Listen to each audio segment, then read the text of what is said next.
तो hello my dear friends, welcome to my YouTube channel. कैसे हो सब? आई होप आप सभी बहुत मस्त होंगे और अपनी तैयारी के अंदर व्यस्त होंगे। तो महिला पर्यवेक्षक के टोटल फॉर्म फिल हो चुके हैं। तो 1,24,413 फॉर्म फिल हुए हैं और पोस्ट है सिर्फ 72 और कंपटीशन है 1724 गर्ल्स में।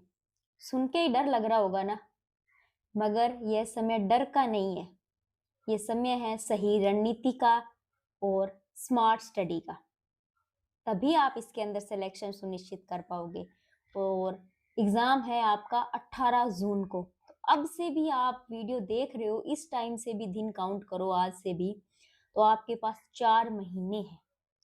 4 महीने मेरे हिसाब से किसी की आप पहले से तैयारी कर रहे हो और उसको रिवीजन करने और टेस्ट देने के लिए सफिशिएंट होते हैं 4। पहली बात कि अब 1724 में कंपटीशन है, तो यह कंपटीशन सिर्फ नॉलेज का नहीं है, बल्कि यह है डिसिप्लिन और टाइम मैनेजमेंट का।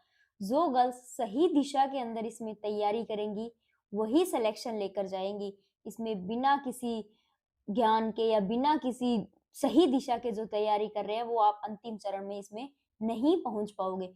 तो उसी में आपको क्या काम करना है, क्या नहीं करना, उससे रिलेटेड ही मैं आज इसके अंदर आपको कुछ टिप्स दूंगी। सबसे पहला काम ये करना है कि आपको जितने घंटे भी पढ़ो, 6 पढ़ रहे हो, 7 पढ़ रहे हो, 8 पढ़ रहे हो, 10 पढ़ रहे हो, जिस हिसाब से भी आप पढ़ रहे हो, उसको फोकस स्टडी के अंदर पढ़ो। भले ही आप 10 की जगह 8 पढ़ लो, लेकिन आपकी स्टडी वो पूरी फोकस वाली होनी चाहिए।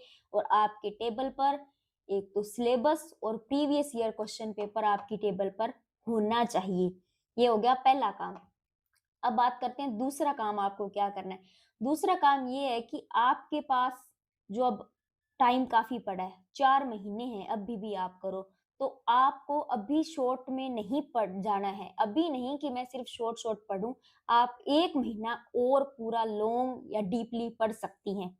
फिर आप लास्ट वाले 3 महीनों के अंदर रिवीजन के अंदर फोकस कर ले। अभी आपका कोई मैथ का टॉपिक, इंग्लिश का टॉपिक या पार्ट बी के कुछ टॉपिक्स कवर नहीं हुए, तो आप उनको पूरी डिटेल के अंदर पढ़ सकती हैं। ये हो गया आपका दूसरा काम। तीसरा काम ये है कि आप पार्ट बी को पढ़ते-पढ़ते पार्ट ए को पूरी तरह नेग्लेक्ट मत कर देना।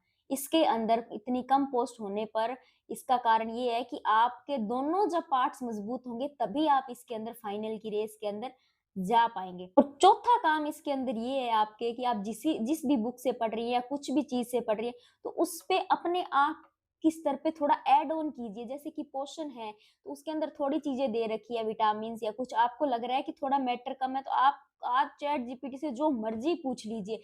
उससे थोड़ा-थोड़ा वहीं पर अपने शब्दों के अंदर ऐड ऑन कर लीजिए, थोड़ी मेहनत आपको करनी पड़ेगी। अब आप कह देते हैं मार्केट के अंदर अच्छी बुक्स नहीं है, ये नहीं है, वो नहीं है, तो ये सबके लिए भी नहीं है। पिछली भर्ती में तो बिल्कुल भी नहीं थी, अब तो फिर भी बहुत से अच्छे लोगों की टेस्ट सीरीज़ आ रही है, और इस पे ध्यान भी दे रहे हैं, कोर्स भी चला रहे हैं, बुक्स भी दे रहे हैं। तो आप उनसे किसी 2 पब्लिकेशन की बुक ले आइए और उनमें से किसी एक बुक को आधार मान के दूसरी बुक के अंदर जो अच्छी चीज़ मिले वो उसके अंदर ऐड ऑन कर दिए और लास्ट में सिर्फ़ एक ही बुक से आप रिवाइज़ कीजिए। और 5वाँ और सबसे लास्ट काम है कि test, test, test. Test skip नहीं करने हैं। भले ही आप 2 पब्लिकेशन की टेस्ट सीरीज़ ले लीजिए, लेकिन टेस्ट अच्छे जिसने बनाए हो ना, उनके टेस्ट दीजिए आप। टेस्ट के बिना आपका सिलेक्शन नहीं होगा। टेस्ट आपको नेगेटिव मार्किंग से बचाएगा और क्वेश्चन के लेवल को भी इम्प्रूव करेगा, जिससे आपको अपनी तैयारी का अच्छे से पता लग जाएगा। देखो, अब ये पोस्ट तो इतनी है, बहुत सी चीज़ों के अंदर पोस्ट इतनी ही आती है, बहुत सी भर्तियों के अंदर भी, और इसके अंदर भी इतनी आई है, लेकिन ये आपके पास सुनहरा मौका है, क्योंकि अब इसके बाद में न जाने भर्ती कब आएगी, कब नहीं आएगी इस चीज़ की। तो आपने सीईटी ग्रेजुएशन क्लियर कर रखी है। अब जो नए स्टूडेंट्स आएँगे जिनकी सीईटी ग्रेजुएशन क्लियर होगी, तो कॉम्पिटिशन और ज़्यादा बढ़ता जाएगा। तो आप इसके अंदर अच्छे से फ़ोकस करो। अगर आप पूरे जुनून और फ़ोकस के साथ इसके अंदर तैयारी करेंगी ना, तो आपका सिलेक्शन हो जाएगा। और इसके अलावा देखो, आगे 18 जून का दिन तो तय करेगा ही करेगा, क्योंकि कई बार हमारी तैयारी भी बहुत अच्छी होती है। लेकिन 18 जून का दिन तब आपकी सफलता तय करेगा जब पिछले अब जो आने वाले 4 महीने हैं उसके अंदर आप पूरी तरह फ़ोकस्ड स्टडी करेंगी। और अगर इसके अंदर आपका सिलेक्शन हो जाता है, तो आपके अंदर भी एक अलग लेवल का कॉन्फिडेंस होगा कि मैंने 72 पोस्ट के अंदर अपना सिलेक्शन सुनिश्चित किया। लाखों से ये कंपटीशन में 72 पोस्ट थी और जिसमें से भी कैटेगरी वाइज बंट जाएँगी, तो आपका कॉन्फिडेंस लेवल अपने ही स्तर पे होगा। तो आप सभी कमेंट के अंदर लिखना कि हाँ, मैं तैयार हूँ, मैं इस के साथ, पूरी डेडिकेशन के साथ तैयारी करूँगी। इस चैनल पर आपको महिला प्रवेश से संबंधित सारी वीडियोज़ टाइम टू टाइम आती रहेगी, तो आप भी चैनल को इसी तरह प्यार और सपोर्ट बनाए रखना। Thank you for watching and subscribe my channel. Thank you.